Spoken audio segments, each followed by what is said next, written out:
The grand ballroom of Buckingham Palace sparkled with crystal chandeliers as world leaders gathered for the annual Commonwealth Summit. Catherine, Princess of Wales, moved gracefully through the crowd, her navy blue gown catching the light as she engaged in diplomatic conversations. She had spent months preparing for this moment, studying trade agreements and cultural exchanges that would shape the future of the Commonwealth nations. President Trump arrived fashionably late, his entourage creating a buzz among the assembled dignitaries. He had been vocal about strengthening ties with Britain, but tonight felt different. As he scanned the room, his eyes settled on Catherine, who was deep in conversation with the Prime Ministers of Canada and Australia about sustainable energy initiatives. King Charles watched from across the room, noting how naturally Catherine commanded respect from the international leaders. At 75, he had been gradually transferring more responsibilities to the younger generation of royals, and Catherine had proven herself time and again. Her work with early childhood development had gained global recognition, and her diplomatic skills had impressed even the most seasoned politicians. The evening's formal dinner was about to begin when an unexpected moment occurred. As the guests moved toward the dining hall, Trump approached Catherine directly, bypassing the usual protocol of speaking with King Charles first. The room fell silent as conversations paused, all eyes turning to witness this unprecedented interaction. Catherine maintained her composure, offering a warm smile as Trump extended his hand. What happened next would be discussed in diplomatic circles for months to come. Instead of the customary handshake, Trump executed a slight bow, something he had never done for any foreign leader during his previous presidency. The gesture lasted only a few seconds, but its significance rippled through the assembled crowd. Seasoned diplomats exchanged glances, recognizing the weight of what they had just witnessed. Catherine graciously acknowledged the gesture with a nod, maintaining the perfect balance of dignity and warmth that had become her trademark. King Charles observed the interaction with keen interest, his expression revealing neither surprise nor disapproval. As the constitutional monarch, he understood the importance of such symbolic moments in international relations. The evening was just beginning, but already it had taken an unexpected turn that would influence how the world viewed the British monarchy's future. The dinner conversation flowed smoothly, but whispers about Trump's earlier gesture continued among the guests. Catherine found herself seated between the German Chancellor and the Japanese Prime Minister, discussing climate change initiatives with her characteristic passion and knowledge.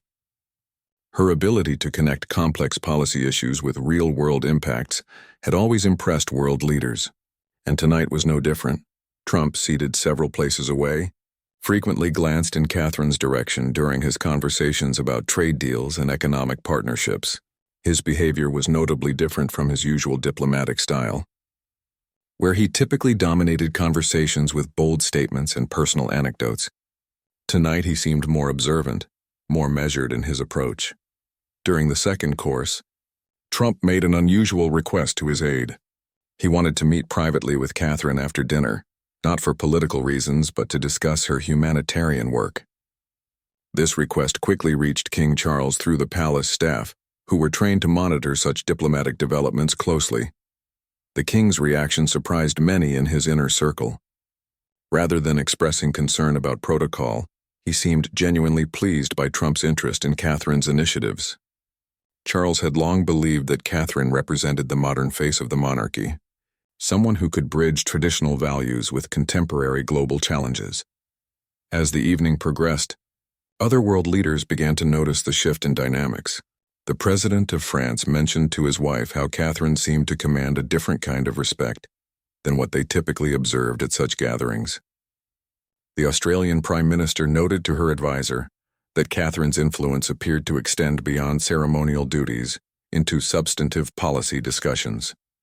Queen Camilla, who had been engaged in her own conversations about literacy programs, observed the attention Catherine was receiving with grace and understanding. Having been through her own journey of public acceptance, she recognized the natural progression of royal responsibilities and the public's embrace of Catherine's role. The media representatives present began to sense a significant story developing. Royal correspondents, trained to read subtle changes in protocol and behavior, started making discreet notes about the evening's unprecedented moments.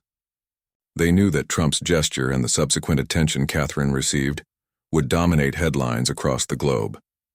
As coffee was served, the atmosphere in the ballroom had shifted noticeably. What began as a routine diplomatic dinner had evolved into something more significant, with Catherine at its center, naturally commanding the respect and attention of world leaders in a way that suggested profound changes ahead for the British monarchy. The private meeting between Trump and Catherine took place in the Blue Drawing Room, a space traditionally reserved for intimate diplomatic discussions. Palace protocol officers had initially expressed concerns about the unusual request, but King Charles had personally approved the meeting, seeing it as an opportunity to showcase Catherine's growing international influence. Catherine entered the room with confidence, having been briefed by her private secretary about Trump's specific interests in her early childhood development programs. She carried a leather portfolio containing research data and success stories from her initiatives, prepared to discuss substantive policy rather than engage in mere pleasantries. Trump stood as she entered, another gesture that caught the attention of the palace staff present. His demeanor was markedly different from his typical public persona, more subdued and genuinely interested in learning about her work. He began by expressing his admiration for her ability to use her platform for meaningful change, something he claimed to have observed from afar during his time out of office. The conversation quickly moved beyond pleasantries to substantial discussions about children's mental health, early education funding, and the role of technology in child development.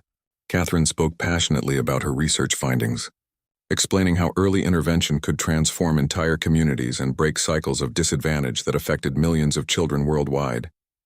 Trump listened intently, asking surprisingly detailed questions about implementation strategies and funding mechanisms. His business background seemed to engage as he explored the economic benefits of investing in early childhood development, noting how such programs could yield significant returns for society in reduced healthcare costs and increased productivity.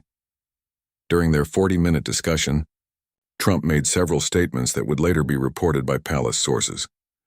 He praised Catherine's vision for the future, calling her approach to royal duties revolutionary and suggesting that she represented exactly what modern leadership should look like in the 21st century. The meeting concluded with Trump expressing his desire to support Catherine's initiatives through his foundation, offering to facilitate connections with American philanthropists and policymakers who shared her vision. Catherine graciously accepted his offer to collaborate, recognizing the potential impact of American partnerships on her global initiatives. As they prepared to rejoin the other guests, Trump made a comment that would later be remembered as particularly significant. He told Catherine that he believed she was destined to lead the monarchy into a new era, one that would make the institution more relevant and impactful than ever before. His words carried a weight that suggested he saw something in her that others were beginning to recognize as well. News of the evening's events spread rapidly through international media channels. Royal correspondents worked through the night, crafting stories about Trump's unprecedented show of deference to Catherine and the implications for the future of the British monarchy. Social media buzzed with speculation about what the gesture meant and why Catherine seemed to be attracting such international attention. King Charles spent the following morning in private meetings with his senior advisors, discussing the diplomatic significance of the previous evening's events. Palace insiders noted that the king appeared pleased rather than concerned about the attention Catherine had received. His private secretary confirmed that Charles viewed the international recognition of Catherine's capabilities as validation of his gradual transition strategy. The king had been quietly preparing for a more significant role for Catherine in royal duties for months. Her successful handling of international relationships, combined with her genuine passion for social causes, had convinced him that she was ready for greater responsibilities. Trump's public acknowledgement seemed to accelerate a process that was already underway. Meanwhile, Catherine continued her scheduled activities, visiting a children's hospital in London where she met with young patients and their families. Her natural warmth and genuine interest in their stories reminded everyone why she had become such a beloved figure. The children responded to her with an enthusiasm that couldn't be manufactured or coached, calling her by her first name and sharing their hopes and dreams without reservation. The hospital visit provided a stark contrast to the formal diplomatic setting of the previous evening, yet Catherine moved between both worlds with equal grace. Doctors and nurses spoke about her regular visits, noting how she remembered details about individual patients and followed up on their progress with genuine concern. Queen Camilla released a statement through her office, expressing her full support for Catherine's expanding role in international affairs. The statement, carefully crafted by palace communications staff, emphasized the collaborative nature of royal duties and Camilla's pride in Catherine's achievements. This public endorsement effectively silenced any speculation about tension within the royal family. Prince William watched his wife's growing international profile with obvious pride, accompanying her to several events and supporting her initiatives behind the scenes. Their partnership had always been strong, but the recent international attention seemed to energize both of them, creating new opportunities for the causes they cared about most deeply. As the day progressed, more world leaders began reaching out through diplomatic channels, expressing interest in collaborating with Catherine on various initiatives. The President of France invited her to speak at an international education summit, while the German Chancellor requested a meeting to discuss sustainable development projects that aligned with Catherine's interests. 3 weeks after the Commonwealth Summit, King Charles made an announcement that surprised even his closest advisors. During a private family meeting at Windsor Castle, he revealed his intention to formally expand Catherine's role in representing the monarchy on the international stage. The decision had been months in the making, but Trump's public recognition had provided the perfect catalyst for the announcement. Catherine received the news with characteristic grace, though those close to her noted the mixture of excitement and responsibility in her response. She understood that this expanded role meant more than additional ceremonies and ribbon cuttings. It represented a fundamental shift in how the monarchy would engage with the world's challenges and opportunities. The king's decision included several specific changes to Catherine's official duties. She would now lead the monarchy's international humanitarian efforts, chair the Commonwealth Youth Council, and serve as the primary royal representative for climate change initiatives. These weren't merely ceremonial positions, but roles with real responsibility and global impact. Prince William fully supported his father's decision, recognizing that Catherine's natural abilities and genuine passion made her the ideal choice for these expanded responsibilities. He had watched her grow into her royal role with increasing confidence and effectiveness, never seeking attention for its own sake, but always focused on the impact she could make. The announcement generated significant interest from international media and world leaders. Several European monarchs reached out privately to express their admiration for the decision, noting that Catherine represented a new model of royal engagement that resonated with contemporary values while maintaining traditional dignity. Queen Camilla played a crucial supporting role during this transition period, offering guidance based on her own experience navigating increased public attention and responsibility. Her mentorship provided Catherine with valuable insights into managing the pressures that came with elevated status while remaining true to personal values and commitments. The palace communications team worked carefully to frame Catherine's expanded role as a natural evolution rather than a dramatic departure from tradition. They emphasized her years of preparation, successful track record, and the king's confidence in her abilities to represent the monarchy effectively on the global stage. Behind the scenes, Catherine intensified her preparation for these new responsibilities. She spent additional time with foreign policy experts, expanded her language studies, and deepened her understanding of international law and diplomatic protocol. Her commitment to excellence in these new roles impressed everyone who worked with her.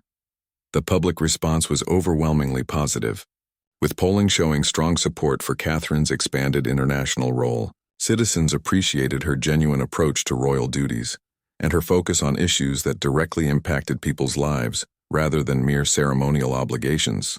6 months later, Catherine's first major international summit as the monarchy's lead representative for humanitarian issues took place in Geneva. World leaders, international organization heads, and philanthropists gathered to address global challenges in education, health, and sustainable development. Catherine's role as summit co-chair marked a historic moment for the British monarchy's international engagement. Her opening address demonstrated the depth of preparation and genuine commitment she brought to these new responsibilities. Speaking without notes, She outlined specific, measurable goals for improving children's lives worldwide, backed by research and concrete implementation strategies. The audience, initially polite but reserved, became genuinely engaged as she spoke with passion and expertise about issues they knew intimately. Trump, who attended as a special advisor on private sector partnerships, was among the most vocal supporters of Catherine's initiatives during the summit discussions.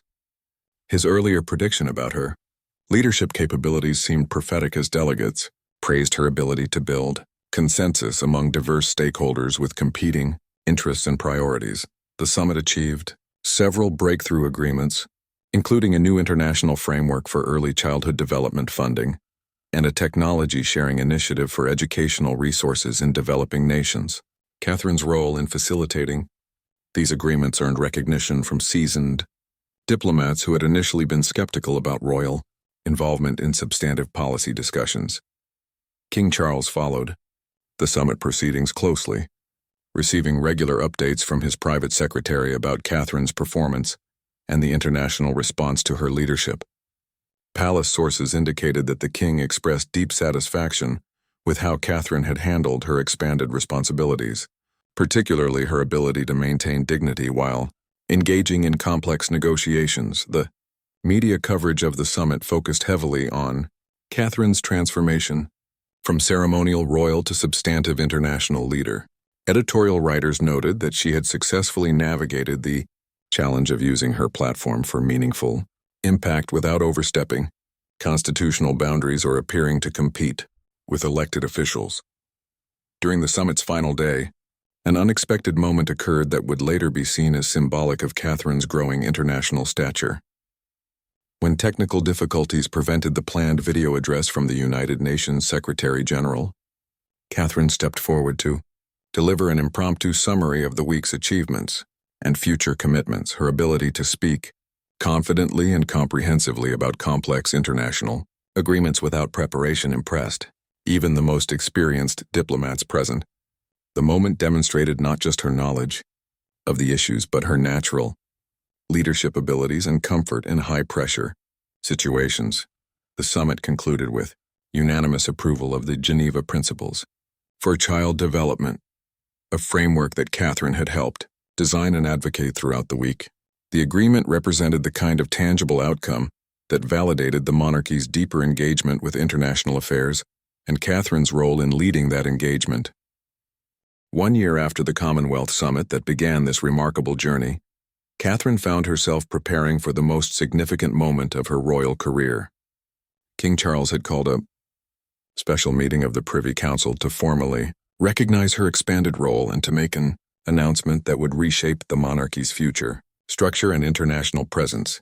The ceremony took place in the historic throne room at Buckingham Palace, with senior royals, government officials, and international dignitaries in attendance.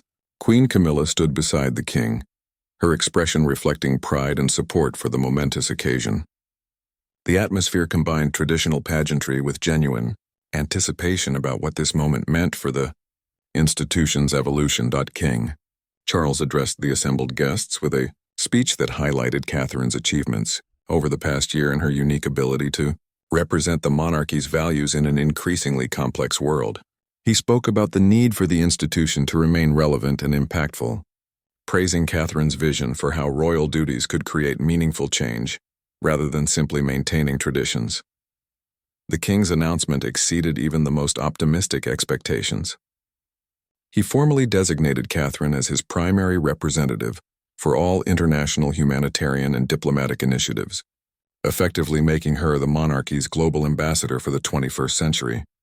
The title came with substantial resources and authority to shape how Britain engaged with international partners on shared challenges. Catherine's acceptance speech struck the perfect balance between humility and confidence, acknowledging the weight of responsibility while expressing enthusiasm for the opportunities ahead. She outlined her vision for using the monarchy's unique position to build bridges between nations, support vulnerable populations, and address global challenges that required collaborative solutions. Trump, who had been invited as a special guest given his role in recognizing Catherine's potential, watched the ceremony with obvious satisfaction. In private conversations later, He remarked that his initial assessment of Catherine's leadership capabilities had proven conservative compared to what she had actually achieved in such a short time. The international response was immediate and overwhelmingly positive. World leaders who had worked with Catherine during various summits and initiatives expressed their excitement about her expanded role. The President of France called it a masterstroke for modern diplomacy, while the German Chancellor praised the decision as exactly what international cooperation needs in challenging times. As the ceremony concluded and guests moved to the reception, it was clear that something fundamental had shifted in how the world viewed the British monarchy. Catherine's journey from supporting royal family member to recognized international leader represented more than personal advancement. It symbolized the institution's successful adaptation to contemporary global realities. The evening ended with Catherine and William standing together on the palace balcony, looking out over the crowds that had gathered to celebrate this historic moment. The future of the monarchy looked brighter and more purposeful than it had in generations, with Catherine positioned to lead it into an era of renewed relevance and global impact that would benefit millions of people worldwide.